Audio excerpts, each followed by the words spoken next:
This is how I get through 15 rough sketches in under 15 minutes. What I'm about to draw is what I would consider to be more thumbnails than like rough sketches, although I have definitely submitted more thumbnail-y type sketches as roughs when needed if time is of the essence on a project. And right here I have made a 5x3 vertical grid of frames.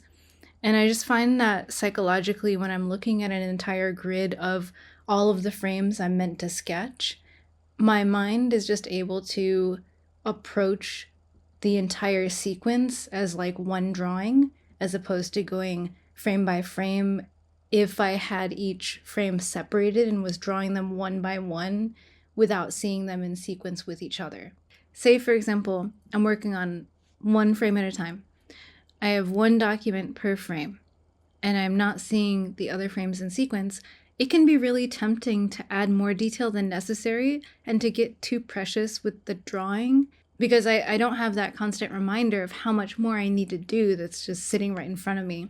When it's in a grid like this, I can see very clearly how many empty frames I still have left to do, and that prevents me from getting too complacent and thinking that I'm making more progress than I really am. Because when you're in the midst of drawing in one of these high stakes, high pressure gigs, it can be super easy to feel like, oh, I'm moving along, I'm making tons of progress, and then in reality, you're way behind. And it's kind of funny to think of it as being high stakes, like making a video for a TV commercial, working on a TV commercial. It's not going to be the end of the world if something goes wrong. There are far, far more high stakes jobs than what we're doing here. But in the moment, production it can just feel like really intense. There's tight deadlines, there's tight budgets, and there's a lot of people to appease and to impress. So for example, I'm paid by the hour, and the faster I can get things done, the more that the client can save their money. But that's how a lot of gig work is in the industry. It's like hourly or day rates, so time is money. And if there's any delays anywhere down the pipeline, then that means that the producer has to spend more money. So producers are juggling all of these different people, and the team is so much larger than you would think. As a storyboard artist, I am just brought in for my one little job in pre-production before they even get to set. And I know from experience working on set as a director, and I've also done cinematography in the past, I've also done production design in the past, being on set, it can be a complete whirlwind. Everyone's relying on each other so much on a production that if one person in the team fails to deliver, then that brings the entire production down.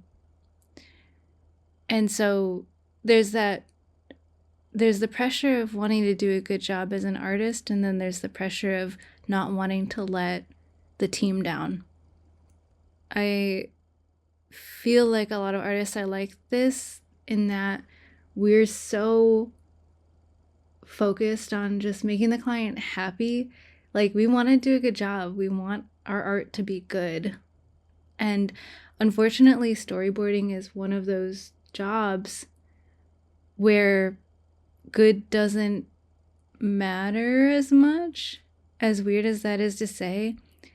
Like, obviously, accuracy and being able to draw well is important, but it's more of a situation where good enough is great. This is a bit of an unusual project in that I'm basing it off of a story of my dad's, as opposed to working off of a client script or client shot list where they would have all of the frames laid out. Sometimes in those situations, when I'm working with a shot list or storyboard imagery that a client has already put together for me, then I don't go in order of drawing like I am here, where I'm going one by one, like in order of sequence. If a client gives me all of the frames at once and has a really clear vision for what they want, then typically the fastest way for me to approach it is to do all of the close-ups first, then all of the mid close-ups, all of the mids, all of the mid-wides, and then the wides last. I find that wides take the most energy out of me and just are more complicated because there just tends to be more in them. So I'll just go through the whole sequence and do all of the close-ups and just kind of go shot by shot based on the shot width. And for reference, in storyboarding, width is just how much is in the frame. So like wide means you're further back and you're seeing more that's going on, and close-up is the opposite of that. Like close-up is opposite of a wide, whereas a close-up is like right close to the subject and cutting out a lot of the environment and stuff. So yeah, as you can see, I'm just moving really, really quick, not being too precious about each frame, because I know that my next step is going to be a little bit of shading anyway, and that's going to add clarity to the images. I'm really just trying to get like the darkest darks in there and just a general outline of information, subject matter, and environment. Each frame, being it's 15 frames, is about a minute long. So I'm spending about a minute on each image. If I had spent 2 minutes per image, there would have been a lot more polish and a lot more clarity. Again, right now I'm just trying to get through the sequence. This is like a lightning fast scenario.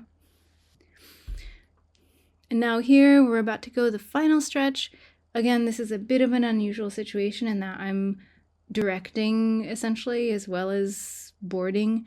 I'm creating my vision for the sequence and I'm not going off of a set shot list or a script given to me.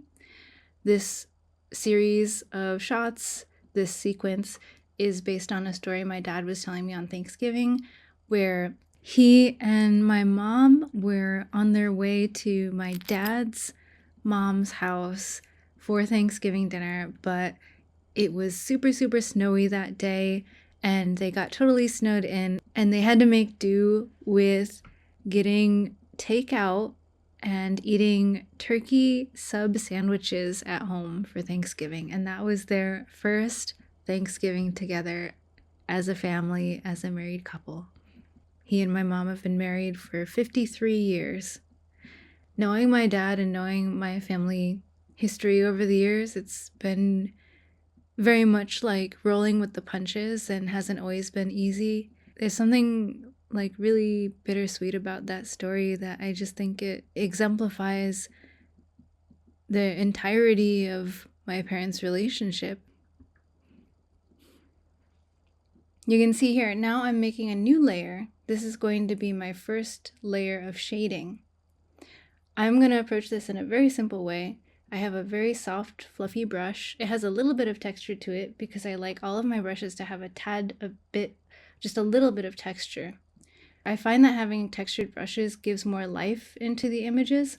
Sometimes I feel like super smooth digital brushes feel a bit sterile and a little bit too digital. Even though I'm not working in a traditional medium, I like to evoke the feeling of traditional. It may not be super apparent in this video, but in the images themselves, you can see a little bit of the fine, detailed texture of this shading layer. Here I have created a new layer, and this is going to be the highlights layer. Sometimes I start with white and then shade with darker values.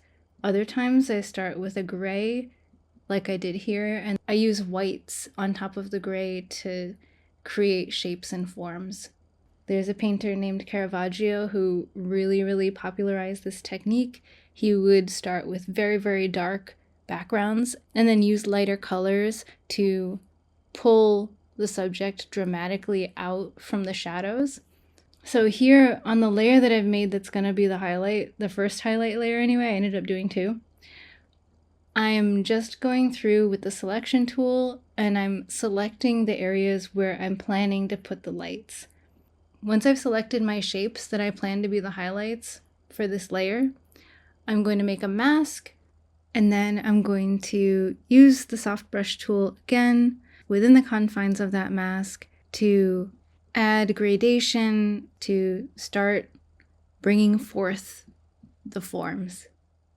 If you look at scientific drawings or physics drawings of how light behaves, it's just a whole ton of lines. And I also think of it a little bit like a game of pool.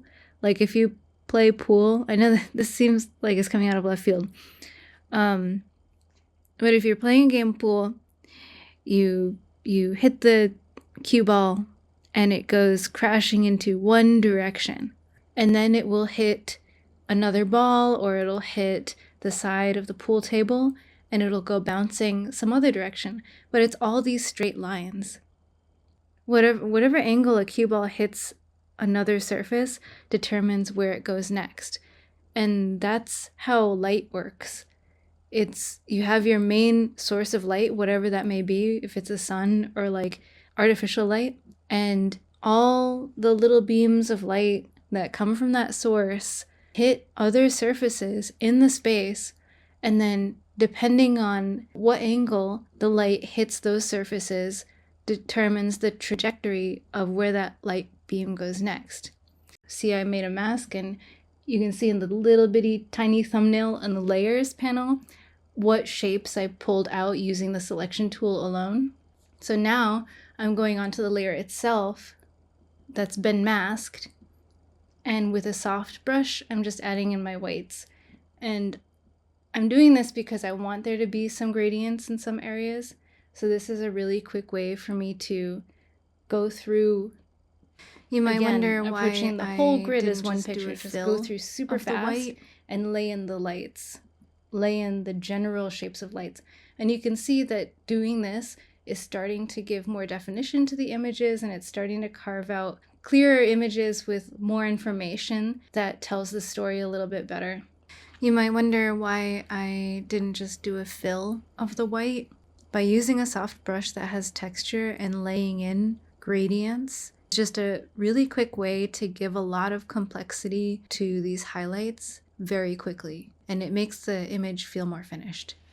And here I'm creating another layer where I'm going to add even more lights.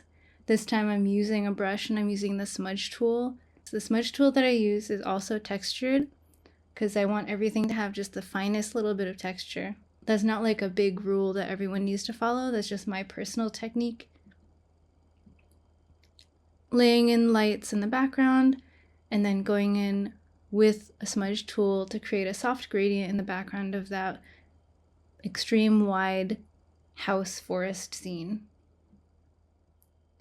Now I'm going through, now I'm going through and adding snowflakes, and they may not show up super clearly in the video, but for all of the outdoor shots, I wanted to make sure that there were snowflakes there as to emphasize the story, the part of the story where they were snowed in. I just thought that was really important to telling the story. In other scenarios, adding snowflakes like this might be considered like adding additional detail that's not needed, but to me in this situation, because it's telling the story, it's important to add these snowflakes.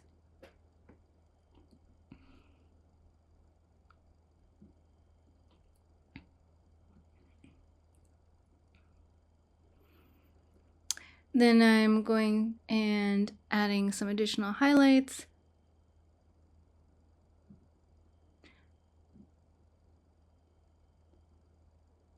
And being again that this is that these are meant to be rough sketches, these are meant to be thumbnails, which are guidelines to further polish.